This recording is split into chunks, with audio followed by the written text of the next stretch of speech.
Welcome to Golden Blue, everybody, home of the college football fan. And don't forget about the checklist. Hat check, sunglasses check, Pepsi check, notes check, sources check, and thick skin is a check. And don't forget to sing gear to represent your team and yourself in my background. Send it to P.O. Box 360, Liberty, South Carolina, 29657, and get yourself a shout out. On to the next video. In case you're wondering, these are the teams that we don't have represented for the mini helmets. As you can see, we actually have quite a few big brands that's not represented here at Golden Blue. I do know that Nevada and Cincinnati are on their way as far as mini helmet representation. So get your team represented here on Golden Blue. We're about to hit 13,000 subscribers. Quick reminder, now that we're about to hit 13,000 subscribers, we will be doing another We Are Golden Blued / I Am Golden Blued mashup video. All you have to do is send a 5 or 10 second clip to my email, refsuck@gmail.com. I'll leave my email address in the description of this video. Wear gear that represents your team. Don't wear West Virginia if you're not a West Virginia fan. And all you have to say is, I am Golden Blued or we are Golden Blued if multiple people are in the video. Last year we did one and it was a great success. I might try to look up that video and leave the link of that video in the description of this video so you can check it out and see what I'm talking about. Hey, you already know what time it is, so might as well sit down, brace yourself, and buckle up because you are entering the speculation zone.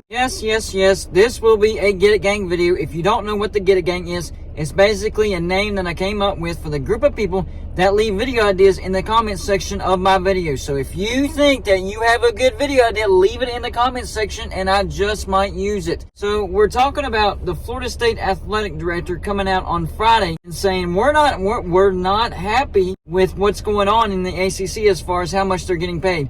He revealed the numbers that Florida State is responsible for 15% of the revenue for the ACC, and they're only receiving 7%. And he said that they took a legal counsel and looked into how much it would take for Florida State to get out of the ACC, and the figure that they came up with was $120 million. I've already done a video on that. Well, yesterday I did a live show about the Clemson athletic director also coming out and saying the same thing. Well, basically the same thing, a little bit different. Well, here's a regular video, not a live show, about that interview. So the Clemson athletic director was asked if unequal revenue share is a want or a need. Here's what he had to say. In all candor, I put it as a need. We certainly recognize the investment that we've continued to make as an institution in our community, in athletics, namely in football, which certainly drives a lot of value that is important from a television and revenue generation standpoint. Is it time revenue distribution within a conference or at least the ACC is done differently? Yeah.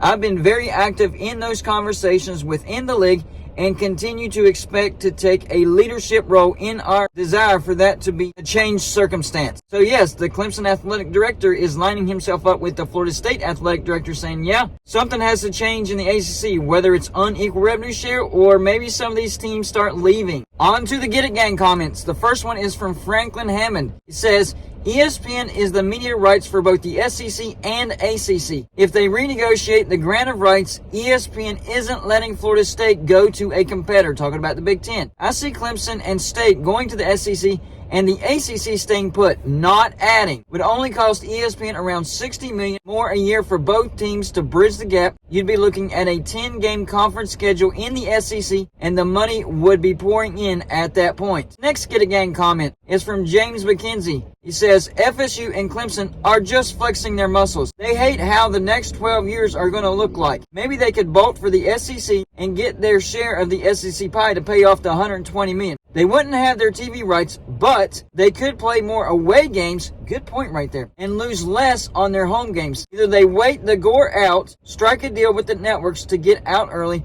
or hope the ACC does sooner rather than later. Either way, they are in the conference they want to be in with smooth sailing after all the dust settles, or the other teams get desperate and agree to unequal revenue share. And finally, the last Get It Gang comment is from A. Barker. It says, this is not about FSU. It's about forcing Notre Dame to make up its mind. Sign all in or move on. They sign on the dotted line. ACC is saved and gets a new contract for all. Man, a lot of great comments. You got just keep them coming, guys. This is a lot to talk about. What we do know is that the Florida State athletic director and the Clemson athletic director agree something has to change. Florida State athletic director talked about unequal revenue share, but the possibility of Florida State leaving the ACC as well. Now, the Clemson athletic director, he basically just talked about unequal revenue share.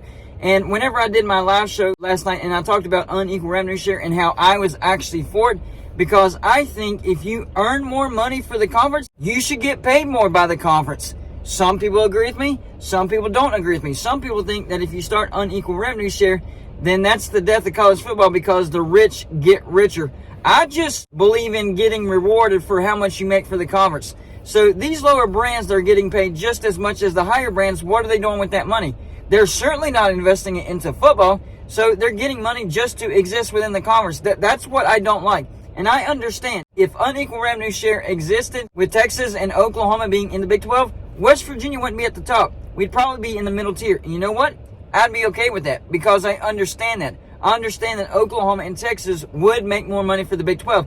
And hey, if it keeps them in the Big 12, that's even better. More longevity for the Big 12. But it doesn't work that way, does it? I'm for unequal revenue share because paying Boston College the same amount as paying Clemson and Florida State, that just doesn't make sense to me. I mean, you can tell that they're not budgeting what they should into football. Their football program is a train wreck. Their facilities are a joke. So if unequal revenue started, these teams would be, all right, we need to invest more in football. That way we get paid more because we'll make more for the ACC. Otherwise, they're not going to make as much money as the bigger brands, which I'm okay with. Boston College should not be making the same as Florida State, North Carolina, Clemson, and the other bigger brands. I just don't see the value in that. Some people think that it would take Florida State around 2 years to make up that $120 million that they're losing and the media rights that they're giving out. And some people think that would take 4 years. I haven't done the exact math, so I don't know. But it would take several years for Florida State to make up that gap. However, the longer they wait, the longer it would take to make up the gap because you're losing more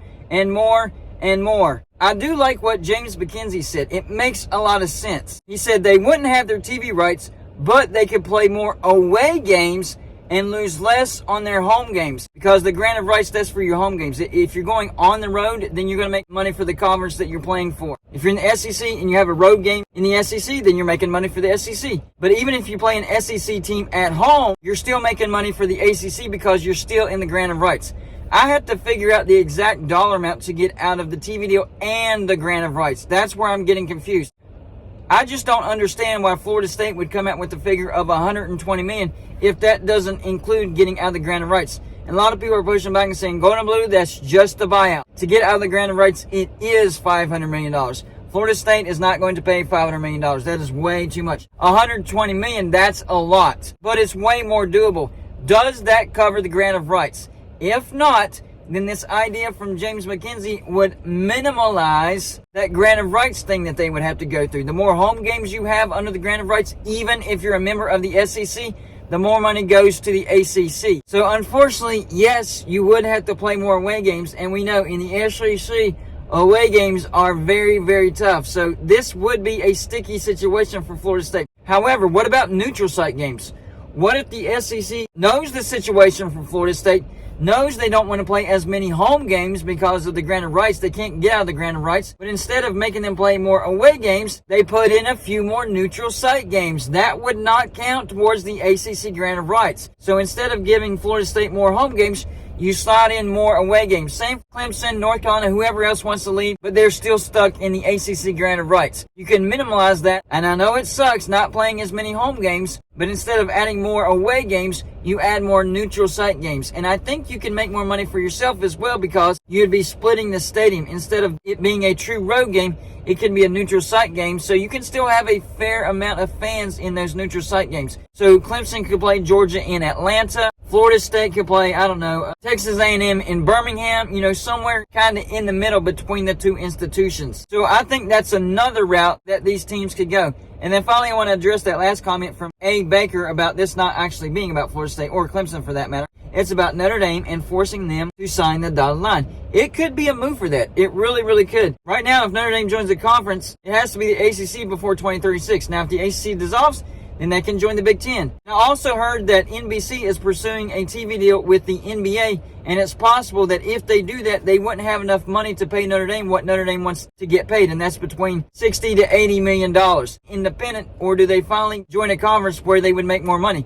And I do think that if Notre Dame joined the ACC, that would trigger renegotiations, and I do think they would make a lot more money. They'd have an easier path to the playoffs, and plus, if they win the ACC, they would get a bye week. Right now, as an independent, they can never, ever get a bye week. And one of the pushbacks that I got from Notre Dame fans is, well, we have a bye week because we don't have to play in the conference championship. Yeah, that doesn't change with playoff expansion. You would still be independent. You would still not play a conference championship like you always haven't, except for 2020. So you're not gaining a bye week. You're just retaining the bye week that you've already had. Still, joining the ACC, that's a much easier path to playoffs, even if you do have to play in an ACC championship game. Look in 2020, you got to the ACC championship, and even though you lost, you still made it. Same thing would apply here. As long as you get to the ACC championship, you're going to make the playoffs, Notre Dame. On top of that, if you win the ACC championship, a bonus, you get a bye week. That's a win-win for Notre Dame. So Abe Barker might be right. This might be a play on Notre Dame trying to force them to join the ACC as a full-time football member as well. Bottom line is Florida State and Clemson are really exposing the ACC right now and calling out the flaws and saying, hey, we're not happy.